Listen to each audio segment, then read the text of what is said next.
Our own NBC News correspondent Mike Taibbi has made his way down to Manhattan's west side and the Hudson River. Mike, what are you seeing from where you are? Well, Brian, we got down to where the plane came down in the Hudson, right about middle of Manhattan Island, opposite the Intrepid. But the current, because the plane was still floating and had not been submerged at all, carried the plane and continues to carry the plane south in the Hudson, past what's known here as the Chelsea Piers toward the tip of Manhattan.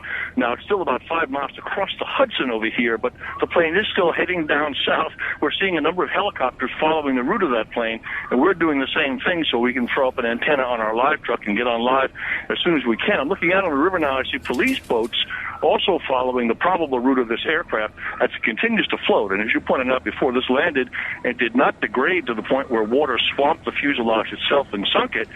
It continued to float and continues to float. Yeah, Mike, it's actually a blessing and a curse. The blessing was that it stayed together. That saves lives. It gave people some structure to walk out on in terms of the wings. But now it's a large vessel that is probably taking on water and sinking, weighs a lot anyway, and is impossible to stop without inflicting damage. It would be nice to think that they're not fighting its drift because they've got everybody accounted for.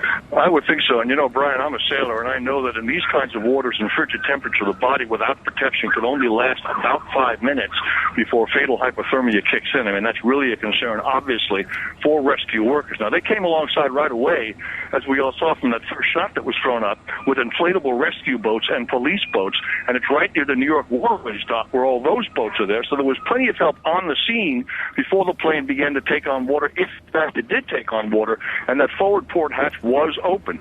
And since there were reports that people were off the plane, taken off the plane, one assumes at this point that there are survivors, and there are plenty of survivors. We just don't know who might still be on the plane, if anybody, at this stage. Our local Channel 4 is running a new angle of this we haven't seen right now, and that is early on in the pictures, the fuselage up against an FDNY, the fireboat hull and the police boat hull, and you can clearly see the front door of the aircraft was popped.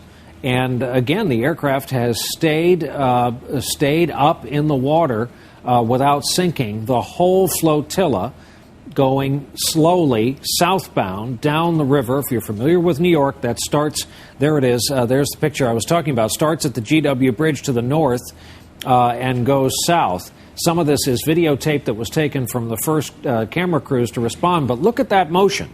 That's 2-3 knots moving down river, and all the boats timing their throttles to move along with it. We have to hope that all souls on board were taken off and that everybody's okay here, again, because those waters are no place to be.